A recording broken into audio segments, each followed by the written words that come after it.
B-Leaguers, here we are. Week 7 review. Finished the halfway point of the regular season. So remember, 14 games in this regular season. We are going to be halfway now and going through to the second half of the season. 8 spots up for grabs for the playoffs. And as I mentioned to you yesterday, currently we've got Owie at 1-6, who is in the 8th spot because he has the most points, who is not currently in the playoff spots. So last week, Bedsheet of the Week award. Look, this is going to go joint award to Jason and Tits. To Tits because all he had to do was just put out a team because Jason had so many people on buys. I think he said like 15 out of 22 players on a buy, which is amazing. Doesn't even work out.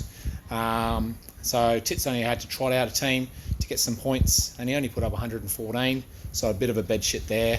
And Jason kind of equaled him in the bed shits.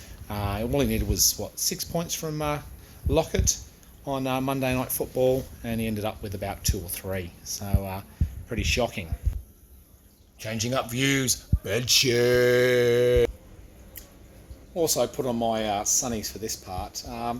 Sunnies on because I'm one of the most active people on the league. Love the B League and stuff, and just a shout out to anyone who is being active, and a call of arms for those people who have been a little bit less active lately. Get on the chat, have some laughs. I often laugh each day when I see some things from the B League. Be active in your trade discussions. I mean, we've got so many teams that look terrible. Fucking trade for some players, trade picks, do something, be active out there, get discussions going, get talking, be open to things. And let's see if we can get this league back and up and running again. Also, Mr. Commissioner, I miss those going for 2 things. You've been a bit quiet lately. So everyone, let's try and have a big effort for this second half. Be active. Alrighty, first up, Lawrence of the Labia against the quarterback graveyard. We may have Tyrod Taylor coming out of his grave to be back in with a chance of starting this week. No Adams for me, which kind of hurts a little bit. But still pretty confident in this week's matchup. Next up, Team 11. Really upset about his last couple of weeks. He's got a get-right match here against Dax 2020 Ankle, who will also be looking to avenge his previous loss last week. Look, Mahomes v the Giants is probably a get-right spot for him. But if you're still trotting out Mike Davis, you're in a spot of bother.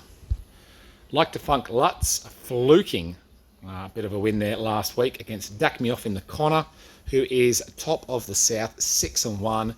You'd say that this is probably going to be all over, bar the shouting, but who knows? Tits knows how to bed shit and also make other people bed shit.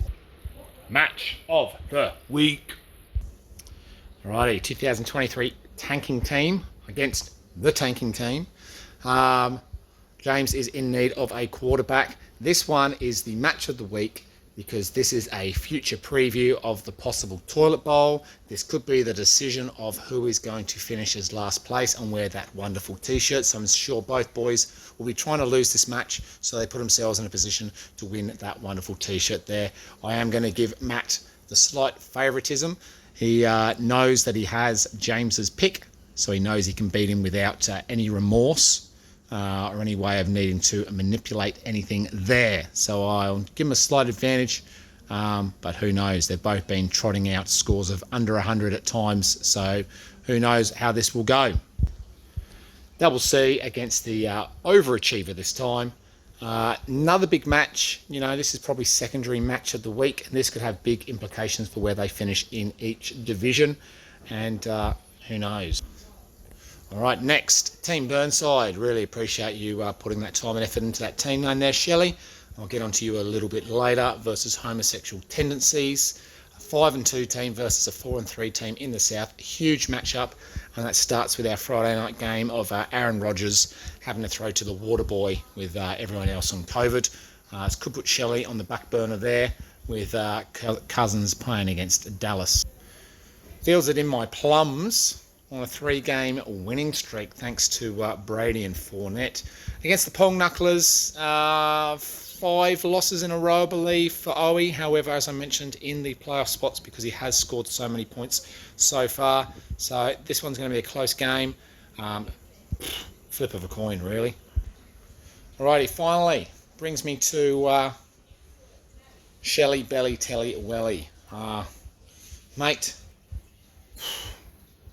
geez, that was painful just looking at Kevin Coleman, who was already questionable, against Damien Williams, who was already off the COVID list. So you already had a guy. It wasn't like you didn't have a guy there. And then, I understand, CD Lamb on a bye and stuff, but just a bit of roster management. Mate, stick Najee Harris in your taxi.